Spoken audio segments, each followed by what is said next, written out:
Our next presenter is Russ Gollowin from Columbus. I've had the good fortune of knowing Russ for several years.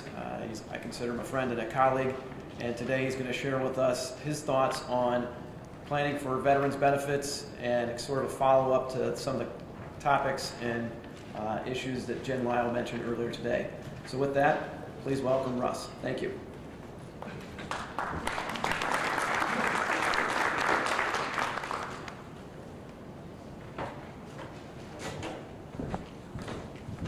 Good morning, everybody. Today, during the next 45 minutes, my goal is going to be to give you the basic knowledge about the VA Aid and Attendance Program, not only so that you'll be able to help clients, but even more importantly, just so hopefully you can become a resource to help get the message out to veterans, their surviving spouses, their friends and relatives and loved ones. Because the number one problem as it relates to people qualifying for this benefit is just knowing that it exists at all, okay? So whether you're gonna take this information this morning and study it and become an expert on it or not, that's kind of irrelevant. This is all about just being armed with enough information to pass along the message, which will help people in the public. And so, work with me over the next 45 minutes, and I know you'll be able to help at least somebody in your practices. I'm going to go through the basic qualification rules. I'm going to inform you about some potential changes that we might be looking at, and then we'll describe actually how to help someone apply for benefits, and then we'll answer questions if we have time as well. So if you turn to the materials in the book, I do follow them in mostly the order that you have them in your book. So let's go ahead and get started. First, you'll notice right away that there are two types of disability benefits in the VA. And this is important to understand because I've actually been in arguments with potential clients. I'll say something like, well, you know, Bob, there's a VA pension program and you could potentially be eligible for about $2,000 a month as a married veteran. And Bob would reply, no, I already looked into it years ago, I'm not eligible, you know, let's talk about something else. And I say, well, Bob, hold on just a second, let me ask you a few questions. No, sir, I'm not eligible, okay? Bob is now receiving about $2,000 a month in VA benefits. He thought that I was talking about A, which is compensation, or a service-connected disability. Okay, now, so service-connected disability, that's where the veteran was injured during his service or her service. That's what the veterans are programmed to think about when they think about the benefits that they could be receiving. The program I'm talking about today is B, which is pension, or non-service connected disability. And so what this means is, number one, the veteran need not ever have been in a combat zone at all and need not have suffered any injury whatsoever during his or her period of service.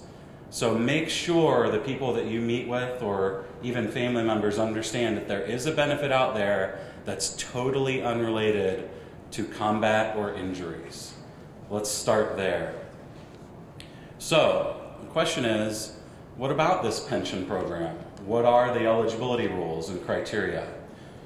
Well, you know, just like everything else, there are pages upon pages of regulations and rules, but I break it down into 4 main tests.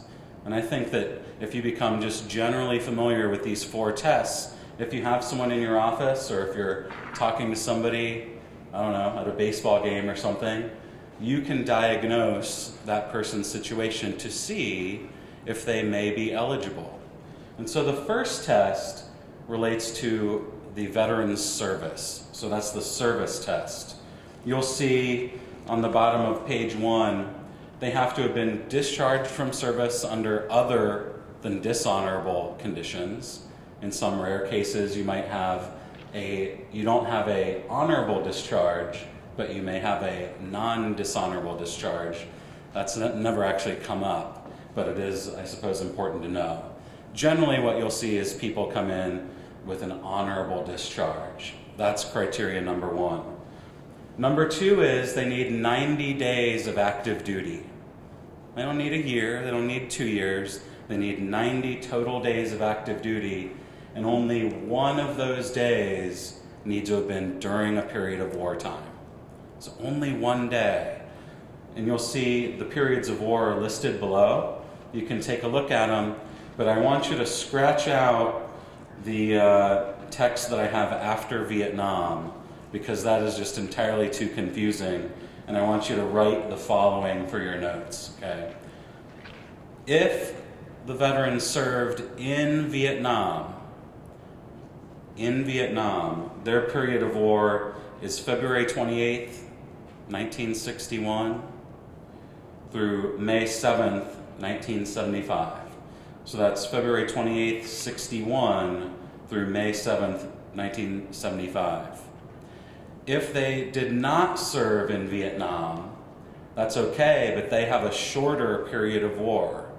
If they did not serve in Vietnam, it's August 5th, 1964, so about 3.5 years later, to May 7th, 1975.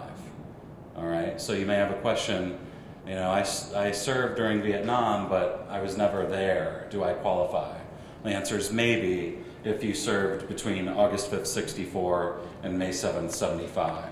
So now you have these periods of war in your notes, and you can consult this packet if you need to in the future. That's generally the service test. You'll be able to find out by looking at the discharge paperwork. If it's World War II, it's usually a WD-AGO, and then after World War II, it's a DD-214. Hopefully your clients have the original, or they recorded it after they served and they have a certified copy, or can get a certified copy, because the VA is kind of particular. Even though their regulations say that you do not have to provide an original or certified copy, my experience is they always ask for one. And if you submit a claim and the VA has to ask for something, that means everything goes on hold and it's going to take a matter of weeks or months longer. Okay, and I'll get into that a little bit later. Oh, and by the way, don't have your clients send in the original. To have them take the original, or you take the original to the recorder's office, record it, it's free, get a certified copy and send a certified copy, because you don't always get things back. You know, it's a huge organization, things can get lost. That's the service test. Next test, disability or health test. This test is kind of governed by a physician's exam that your client will get. The VA provides a physician's exam form, and basically they're going to write the weight, height, blood pressure, check boxes over whether this person needs help with this or help with that. You get that physician's exam form and you're looking to see if they meet the criteria here on page 2. The VA, when they're looking at that, they're trying to determine what medical rating to give that person. There are 3 ratings. That's not 3, that's 4.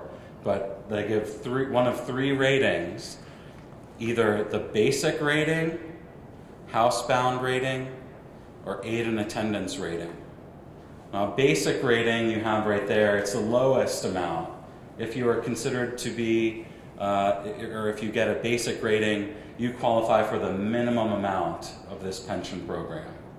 It's generally for people that are just over 65 and have a very low income, because their physician says they don't need any special help.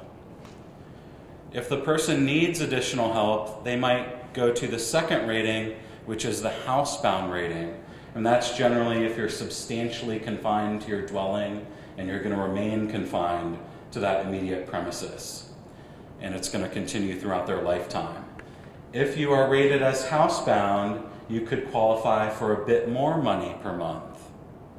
And then finally, the third rating is the highest. The aid and attendance rating generally means you need the continuous and ongoing need for assistance from another person every day of your life. Yes, sir. I had one where he had basic rating, Vietnam, 40%, but then loss of use of a limb. Mm-hmm. And added in with this, gave him 100%. I don't see that listed anywhere here. Okay. Well, we're talking about, or he mentioned disability ratings, 40%, 100%, etc. There is no percentage rating at all for the pension program. So that's related to service-connected disability.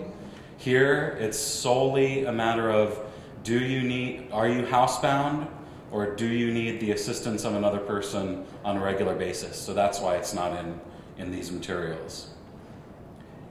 You'll see there are 4 ways of gaining that aid and attendance rating, which is, of course, your clients don't want to need that level of assistance, but in order to qualify for the maximum amount, they would want to have an aid and attendance rating. The first one is probably either the first most common or second most common, and that is somebody who needs assistance with at least 2 of their 5 activities of daily living. That's very common, and you'll see right on the physician's exam form, yes, they need help eating, they need help bathing, etc.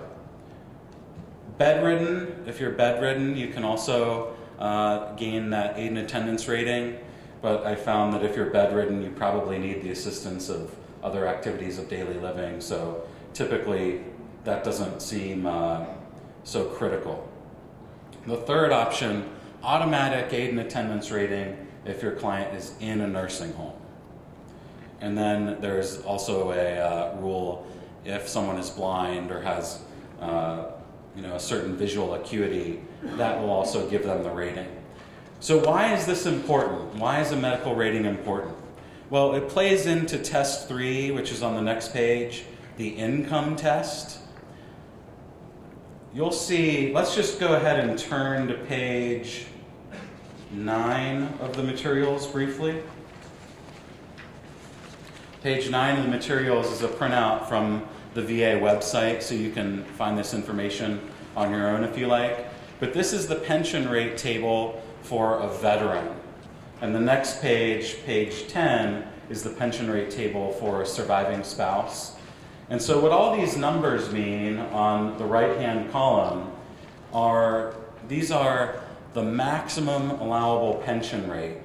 In other words, the maximum money per year that the VA can pay out to the veteran or their surviving spouse.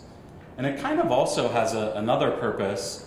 If you think about it, these numbers are also the maximum annual income that that person can have and still qualify for a pension at all.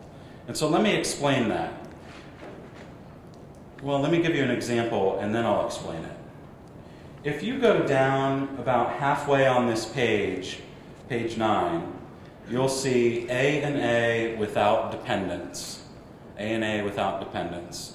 What that means is if you have a veteran who is rated as being in need of the aid and attendance of another person and does not have either a dependent child or a spouse, you go all the way to the right and you see 21,466. That's the maximum allowable pension rate. And if you divide that by 12 months, you come out to 1,788. That's the maximum amount of money that a single veteran can receive if they are rated in need of aid and attendance. Okay, so if you file the claim, it's approved, they can receive $1,788 a month tax-free to help them pay for their in-home care, assisted living care, or nursing home care. If you look right below that, aid and attendance with one dependent, $25,448. If you divide that by 12 months, you get $2,120, which is the maximum amount a married veteran could receive under this program. Okay, so see how that works? These numbers tell you not only what the maximum pension rate can be per month, but it also tells you what the maximum income a veteran can have and still qualify. But here's the important thing to understand. Let's imagine that you're a veteran or a surviving spouse and your attorney tells you about this or somebody informs you and you say, okay, I'm going to go look this up on the internet and I'm going to see if I qualify. They check out the DD-214. They see that they did have 1 day of active duty during a period of war. They meet test number 1. They're in a nursing home, so you know that they're going to get an aid and attendance rating. So they meet test number 2. And they find this pension table online. And they go down, they say, okay, I'm a married veteran. I go to A&A with 1 dependent. Your yearly income on the top of that column must be less than $25,448. And they say, well, my Social Security is $1,500 a month, and my wife's pension is $1,500 a month. That's more than $25,000 a year, so I don't qualify. And guess what? We're going to receive this income for the rest of our lives, so we're never going to be eligible. And then they say, okay, well, I guess this program just isn't for me, and they forget about it. This is where you can really help people, because what this page does not say, and what's really difficult for people to find on the internet or through talking to others, is that the VA takes your total income and subtracts your unreimbursed medical expenses. Okay? So if my income, let's just say my wife and I, we have combined Social Security and pension income of $70,000 a year, right? I've never seen that, but let's just say. That couple is generally thinking, well, I can't qualify for anything anyway because our income's really high. And if they go to this table, they're definitely not going to think they're eligible. But if I'm in a nursing home, or if one of the spouses is in a nursing home and it costs $70,000 a year, what's our income for veterans purposes? Anyone? What is it? 0. We have 0 income, meaning that couple can qualify for the maximum allowable pension rate, $2,120 a month, tax-free, to help them pay for that nursing home care. So don't let people think that their income is too high. Yeah, it could be too high in some cases. But most of the time, when people start to pay for in-home care, assisted living care, or nursing home care, usually their entire income is swallowed up, unless they have long-term care insurance. And if they do, that's considered income. So maybe that could affect their eligibility. But do you see why that's important? Unreimbursed medical expenses reduce income for veterans purposes. So let's go back to page 3.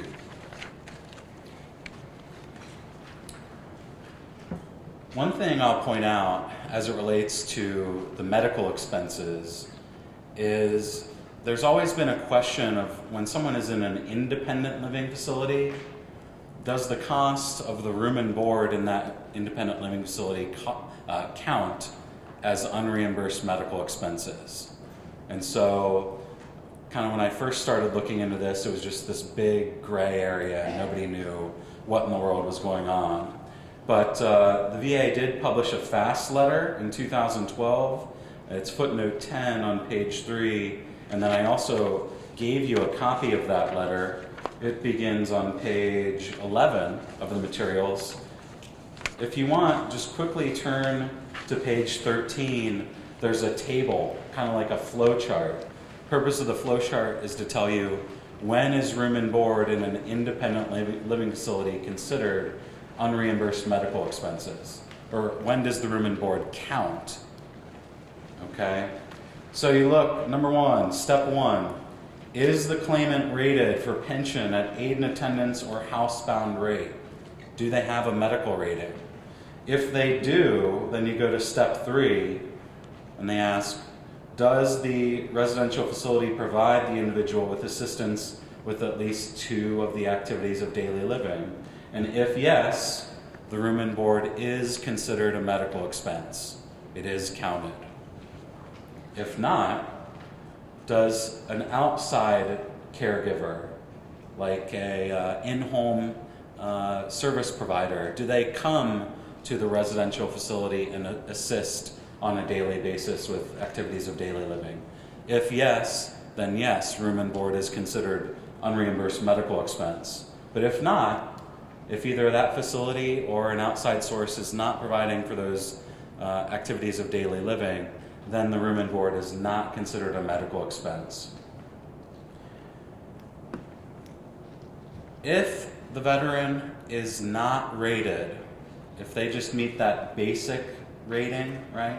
You don't need any special help, then the physician must state in writing that that person needs to be in a protected environment. That doesn't seem to come up an awful lot, but just so you know, there is guidance now on the independent living facility and how they will treat room and board costs. Okay.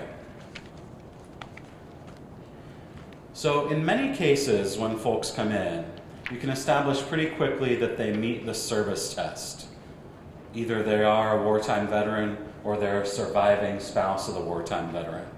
And by the way, the requirement there is that that surviving spouse have been married to the veteran when the veteran dies. If they weren't married when the veteran dies, then they are not a surviving spouse. But many times you'll establish they meet that service test. Yes, they meet the health test or the disability test. You'll find that, oh, well, yes, they're in a nursing home or in an assisted living facility. They meet the income test, and then you come to the asset test. And so this is where many times people will turn out to have too much money. The unwritten rule currently is that there's an $80,000 cap. And that's either for a single person or for a married couple.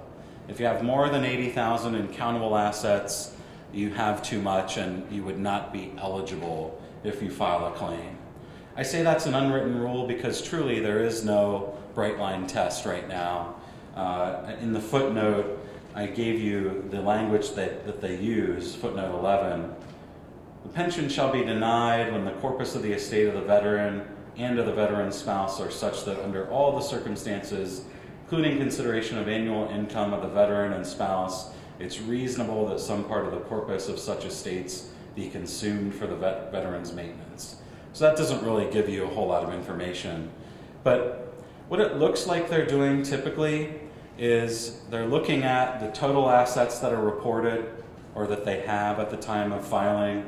They're looking at the life expectancy of that veteran or surviving spouse, and they're trying to figure out if they have enough money to pay for their care at the current income and current expenses for the rest of their life. And if they don't have enough, then they're saying, okay, well, yes, they can be eligible for some money from the VA. So what that means is while it appears that $80,000 is treated as the cap, it doesn't mean if you're under 80 that you're automatically going to be considered eligible. If I'm 105 years old and I have $70,000 and I'm paying $3,000 a month for assisted living care and I have $2,000 a month income, then my negative monthly cash flow is only $1,000 a month, right? And I'm 105 and I have a life expectancy of 0. So the VA, you could see why they'd say, well, if you have $70,000, you have plenty of money, we're not going to supplement it. But if you're 67 and you're in a nursing home and your income's $2,000 and your negative monthly cash flow is $5,000 and your life expectancy is 20 years or so, then maybe $70,000 is going to be okay. But unfortunately, there's no surefire way of saying this exact amount of money is what you need to spend down to. So in this way, it's different than Medicaid, right? For a single person, $1,500 for Medicaid. Married couple, you have to calculate the community spouse resource allowance, and that'll give you the actual spend down figure. Okay, so that's assets. Of course, currently, you can use irrevocable trusts. You might be able to use particular annuities to spend down to below 80 or to whatever figure you determine is appropriate to enable people to become eligible for this program, just like Medicaid, very similar. The interesting thing is, with veterans benefits, there is no look-back period. There is no penalty period. So you could create this planning, keeping, maybe you have somebody that's in a nursing home, they're trying to become eligible for Medicaid. You could create a dual Medicaid and VA benefit plan. You're going to make some sort of transfer. Medicaid's going to impose a penalty period or period of ineligibility for transferring funds. Let's say they come up with, 20 months ineligibility period. All right, well, you're going to have to find a way to pay through that 20 months. But hey, you know what? VA benefits could be accessed very quickly since there is no look back or penalty period. So maybe that family can get $1,000 to $2,000 a month from the VA to help them pay through that Medicaid period. And that can work very nicely for some people, depending on the circumstances. And that's something that I've done, pretty frequently. But January 23rd, the VA published basically their own rule changes. They've been trying to implement a look-back period and a penalty period for some time. Every bit of legislation that has proposed it has failed. So on January 23rd, they just said, this is what we're going to do. We're not going to worry about it being voted in or approved. This is what we're doing. This is not effective yet, but they have stated that they are going to implement a 36-month look-back period, 3 years. They are going to have a bright line test for the net worth limit, which is $119,220. Now that includes the annual income. So what that means is, for some people, now it could actually be below 80 in true resources that they're allowed to have. So I suppose it's kind of nice to have a bright line test, but if it includes income, it can become murky and kind of difficult to deal with. The penalty periods could go up to 10 years, and the penalty period would be calculated by taking the total amounts transferred away within the previous 3 years of filing the claim and dividing it by the maximum allowable pension rate. So what this means is, let's take someone that transfers $100,000 within 3 years prior to filing the claim. It depends on who you are to see how long the penalty will be. Because if you're a married veteran, your penalty period is going to end up being 47 months. 100,000 divided by 2,120 maximum pension amount per month. Okay. If you're a surviving spouse, though, because surviving spouses receive less under this program, they take a $100,000 transfer divided by about 1,130. That surviving spouse is now ineligible for 88 months. Is that fair? I don't know, but that's the way they're proposing to do it. And I guess the good news is the penalty will begin the month after the last transfer was made. So in Medicaid, the penalty only begins once you apply for Medicaid and once you're determined to be eligible but for the transfers. In this case, the penalty would begin to elapse the month after the last transfer was made, which is kind of how the Medicaid rules used to be. The one biggest problem that I see with this, though, is that there are no partial cures. In Medicaid, right, you can make a transfer of $100,000, apply for Medicaid, you get denied, they impose a 18-month penalty period or something like that. And then you can return money each month, and that will shrink the penalty period.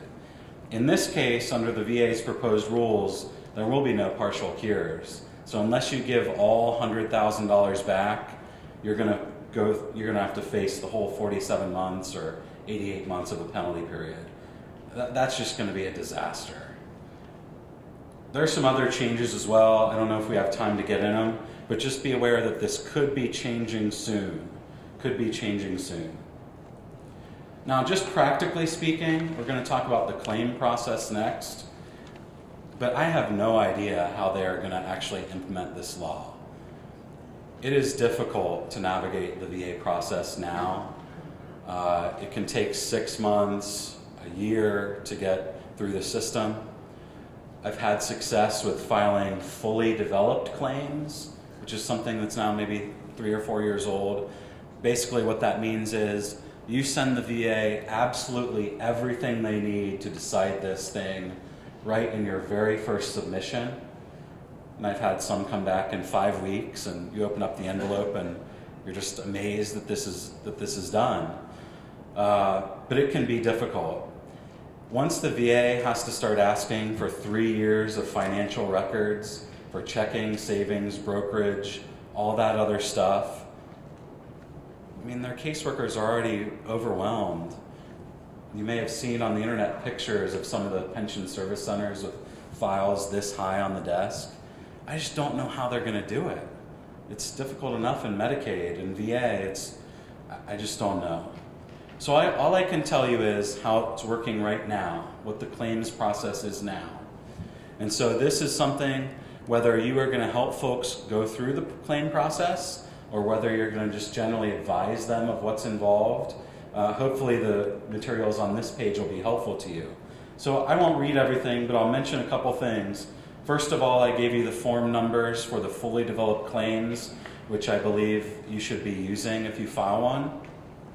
You can file what's called an informal claim, which is essentially saying, I'd like to file a claim for VA benefits, I'll give you all the information later. And it kind of gets your foot in the door so that once it's approved, if it is approved, the pension benefits will be paid back to the first day of the month after the month you filed that claim. But I don't recommend it because it's just going to take much longer to get through the process. So I recommend using the fully developed claims. There are other forms listed in item C on page 5. One thing I want to point out to you is that a 21-22A, appointment of claimant representative, is required. And you might think, well, this client has a financial power of attorney, I'll just send that to the VA. That shows that, this person can file a claim on their behalf and get information. That couldn't be more wrong. The VA does not accept financial powers of attorney at all for any purpose. The claimant must sign a 21-22A allowing you to file a claim for them, and they must sign a 21-845 authorization to disclose to allow you to be informed of what the status of the claim is. If you don't have, and what I mean is, even if that person is totally, utterly incompetent, they must sign the document. Even if it's just an X and 2 witnesses give it. I think it's ridiculous, but that's just the way it is. They will not accept a financial power of attorney. I mentioned D, time to process. It can take several months. I mentioned fully developed claims below. One last thing I'll mention here is that it's unlawful to charge a fee to help someone file a claim. I guess this rule goes all the way back to just after the Civil War when some veterans, I guess, were financially abused by the public or maybe attorneys. So what that means is if you start to practice in this area, you may get calls of people saying, please let me pay you money. I don't want to do this on myself. I don't want to go to the VA to do it. Will you help me? And so you have to decide whether you're going to do it for free or, maybe if they need trust planning or will planning or irrevocable trust, maybe you'll make some money on that and you'll decide to file the claim for free. But you cannot file claims for a fee. What I do is, if it looks like somebody, and they'll call, and I'll try without having it seem, and it's difficult when you're on the phone. If you ask about their assets, to some people it seems like you're trying to find out if they have money and trying to determine how much money you're going to charge. In this case, you just need to know to see where they are on the eligibility spectrum. But if people are willing to share, you can typically find out within 10 minutes whether they're going to meet the service test, the health test, the income test. And if they tell you what their assets are and it comes back that mom's 90 and she has $20,000 and she's in a nursing home and was a surviving spouse, you're 95% sure they're eligible. So typically I'll say, you know, it looks like you're eligible. What I would do is I'd call the local veteran service organization. For example, in Columbus, there's the Franklin County Veteran Service Commission. They will help people file these claims for free. You know, they may be busy, it may take a little bit while longer, but they definitely can get help to do this. Okay, and that's what I try to do. Of course, sometimes I just help people, you know, pro bono to file them.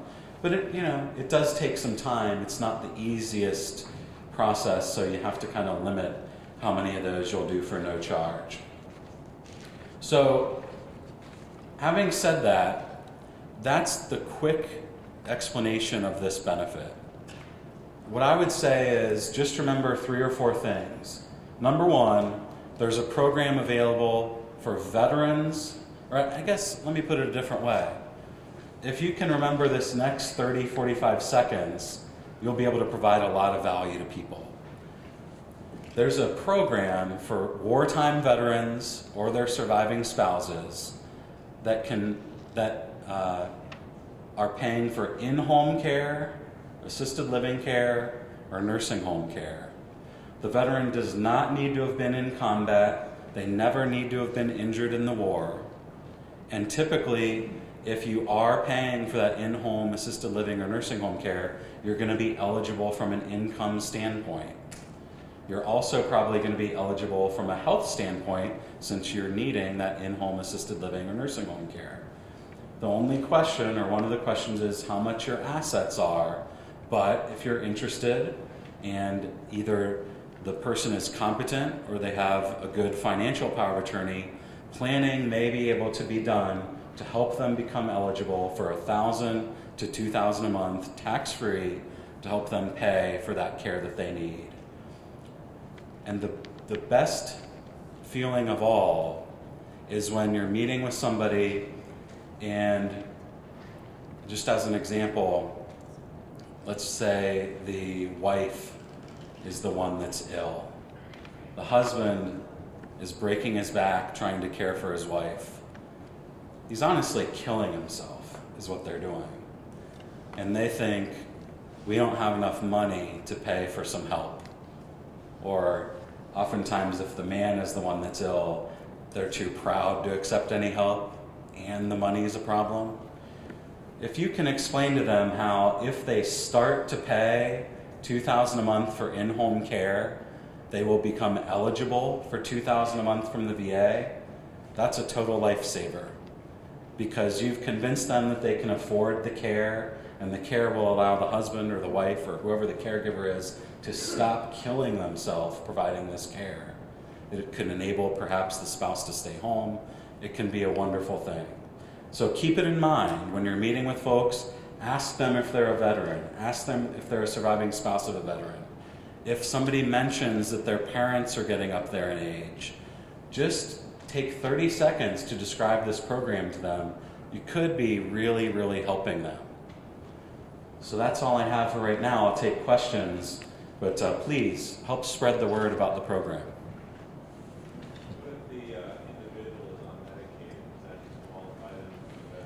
What if the individual is on Medicaid?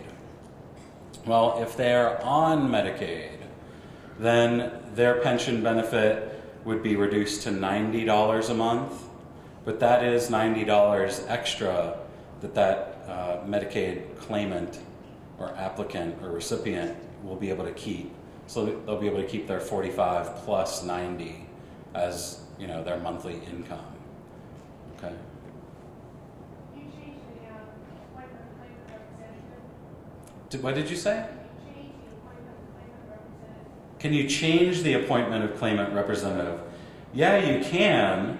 I don't know that I've done that, but you can do it, and there is a form. You can file a new one. There's also a form for change of address of the claimant applicant. But I guess, do you get into trouble if that claimant is truly mentally incompetent? They were kind of forced to sign the first one. What happens is there's trouble if it's signed again and it's changed. I don't know, but you can change it. Sir,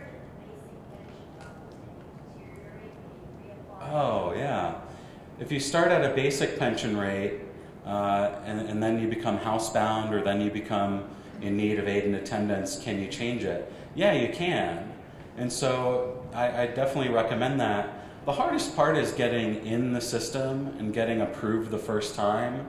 After that, it's relatively painless to send in additional information and an additional physician's exam form to have that rating changed and the monthly pension increased.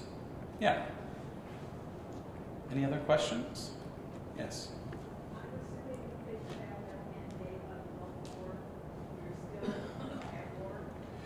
Yeah, you'll notice on the Gulf War period of wartime, it says a certain date through a date to be set by presidential proclamation. I guess technically that means we're still at war. There has been no end date set. Yeah, that's right. Okay. Well, thank you all for listening. I hope this helps you help other people. Thanks a lot.